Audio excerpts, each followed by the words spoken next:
Welcome to our YouTube channel CITS and IT study point. दोस्तों, आज के इस वीडियो में मैं बात करने वाला हूं मारुति सुजुकी सिटी एग्ज़ाम 2024 यानी मारुति सुजुकी में जो सिटी का एग्ज़ाम होना है 18 फरवरी और 19 फरवरी को आपका सिटी का एग्ज़ाम होना है। मारुति सुजुकी सिटी एग्ज़ाम का मतलब होता है कंपनी ट्रेनिंग, यानी मारुति सुजुकी में परमानेंट होने के लिए एक पेपर दिया जाता है।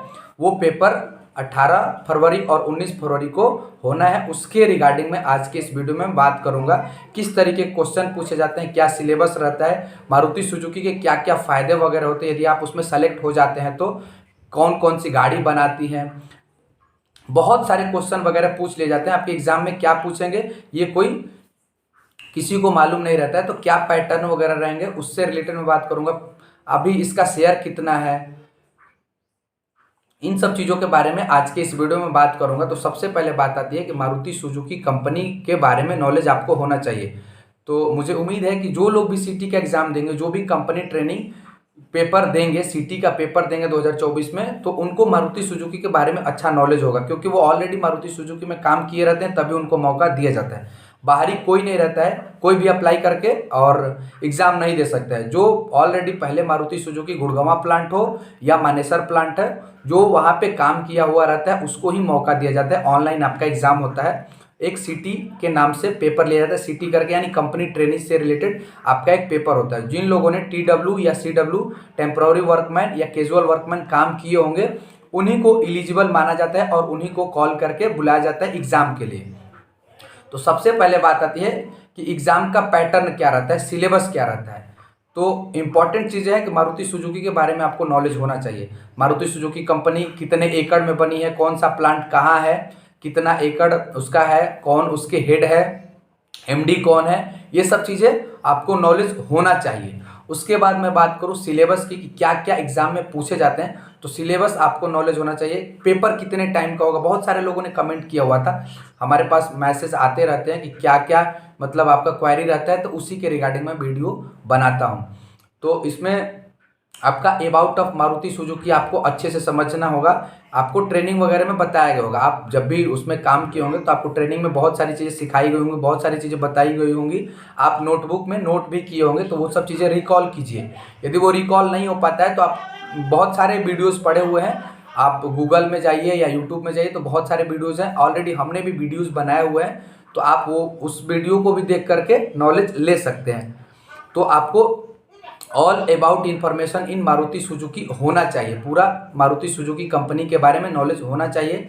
और सिलेबस की मैं बात करूं तो सिलेबस में आपका जो है एग्ज़ाम पैटर्न होता है वह 70 जो है मिनट का आपका पेपर होगा, यानी 1 घंटा 10 मिनट का आपका पेपर होगा, जिसमें 10 मिनट आपका क्विकली आपको इंग्लिश के छोटे मोटे टर्म्स दिए रहते हैं, जिसको पढ़ करके समझ करके उसका आंसर देना रहता है। ऑप्शन उसमें रहता है, 4 ऑप्शन में से एक ऑप्शन चूज करना रहता है। 10 मिनट का होता है। 10 मिनट के बाद वो मतलब लॉक हो जाता है और नेक्स्ट जो है आपका पर्सनल मतलब एप्टीट्यूड से क्वेश्चन आता है, GK GS वगैरह, मैथ्स वगैरह, रीजनिंग वगैरह पूछे जाते हैं। GK GS जो है मारुति सुजुकी से ही रिलेटेड रहते हैं, जो आपको ऑलरेडी ट्रेनिंग वगैरह में बताया गया रहता है, और ये सब क्वेश्चन पूछ लिए जाते हैं। आपको कलर कोड बीन वगैरह के बारे में नॉलेज होना चाहिए, जैसे रेड बीन होता है, ब्लू बीन होता है, ग्रीन बीन होता है, येलो बीन होता है, तो किस में कौन सा मटेरियल रखा जाता है, हजार्ड मटेरियल कहाँ रखे जाएंगे, प्लास्टिक का कचरा कहाँ रखा जाता है। आपको तो डस्टबिन के बारे में सब कुछ ये सब ट्रेनिंग में बताया जाता है। और वहाँ पे जब यह प्लांट विजिट की मतलब प्लांट में काम किए होंगे तो आपको अच्छे से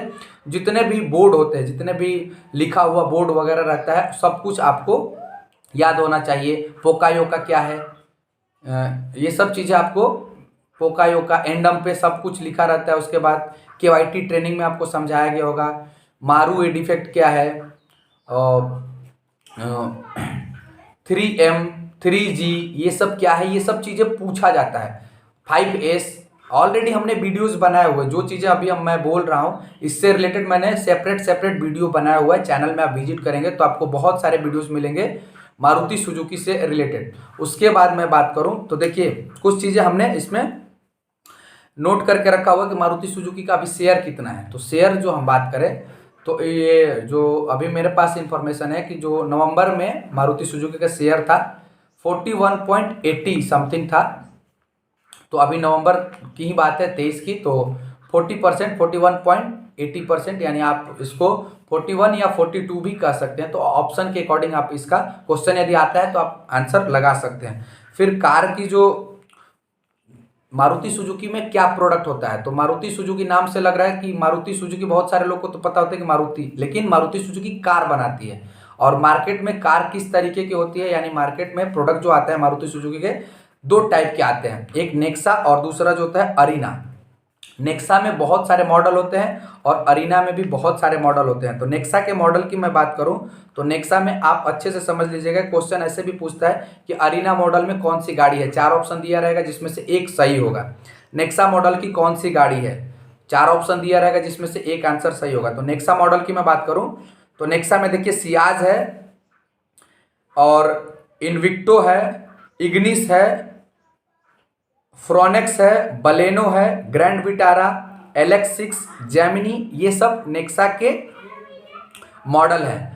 और अरीना मॉडल की बात करें तो अरीना मॉडल में देखिए अल्टो K10 है और उसके बाद एस्प्रेसो है, अर्टिगा है, ब्रेजा है, स्विफ्ट है, डिजायर है, आर वैगनर है, सेलेरियो, इको, ये सब जो है अरीना मॉडल की गाड़ी है। तो उम्मीद करते हैं कि अभी हमने जो देखिए आपको इस वीडियो में मैं क्या बताया, एक बार फिर से रिकॉल करता हूं। सबसे बाद में मैंने मारुति कार जो होती है, कार के 2 मॉडल के बारे में बात किया हूं, नेक्सा मॉडल और अरीना मॉडल। नेक्सा में कौन कौन सी गाड़ी होती है, कौन कौन से मॉडल है उसके बारे में बताया, और अरीना में कौन कौन सी मॉडल होती है उसके बारे में बताया। आपका जो है मारुति सुजुकी में शेयर कितना है, तो आपका 41.80 या 42 भी कह सकते हैं। क्या सिलेबस रहता है, आपका पेपर का टाइमिंग क्या रहता है, उसके बाद all about Maruti Suzuki information. बार बार कह रहा हूँ, जो चीज़ें आपको ट्रेनिंग में बताया गया है वही चीज़ें आपको पढ़नी है। सबसे मेन जो होता है इसमें साइकोलॉजिकल क्वेश्चन पूछे जाते हैं, आप सहमत हैं, असहमत हैं, पूर्ण सहमत हैं, कभी कभी हमेशा इस तरीके के ऑप्शन दिए रहेंगे। क्वेश्चन पूछे जाते हैं कि आग लगने पे आप क्या करेंगे, पहले किसको बताएंगे, ऐसे बहुत सारे क्वेश्चन पूछे जाते हैं। आपका साइकोलॉजिकल यानी माइंड चेक किया जाता है। एप्टीट्यूड नॉर्मल रहता है, मैथ वगैरह थोड़ा बहुत पूछ लिया जाता है, बोर्ड मास वगैरह से, कैलकुलेशन जोड़ घटाव टाइप में। उसके बाद जो ट्रेनिंग वगैरह में बताया गया रहता है वही सब चीज़ें। और कलर कोड वगैरह, कलर कोड का मैं बीन्स के बारे में, जो बीन होता है, डस्टबिन होता है, उसके बारे में आपको नॉलेज होना चाहिए कि किस बिन में क्या रखें। रेड बिन में हमेशा हज़ार्ड चीज़ें रखा जाता है, और जो फुल फॉर्म वगैरह होता है वो सब चीज़ें आपको याद होना चाहिए जो ट्रेनिंग वगैरह में बताया गया है। MSIL का मतलब होता है मारुति सुजुकी इंडिया लिमिटेड। ऐसे ही बहुत सारे फुल फॉर्म होते हैं, तो इन सब चीज़ों को हमेशा याद रखना है। मारू डिफेक्ट क्या है, इससे रिलेटेड 3M, 3K, 5S, ऐसे बहुत सारे टर्म्स होते हैं जो जापानीज वर्ड होते हैं, उसके बारे में पूछेगा। 5S में जो अंतिम का 5वां S है उसका मतलब क्या है, और जैसे 3M में दूसरा M का मतलब क्या है, 3G में पहला G का मीनिंग क्या होता है, 4 ऑप्शन दिए रहते हैं। ये सब चीज़ें आपको ट्रेनिंग में बताया गया होगा। हालांकि मैं ऑलरेडी ये सब इन सब टॉपिक पे वीडियो बना चुका हूँ पहले, तो वो आप वीडियो यदि नहीं देखे होंगे तो चैनल में विजिट करेंगे तो बहुत सारे वीडियोस मिलेंगे मारुति सुजुकी से रिलेटेड।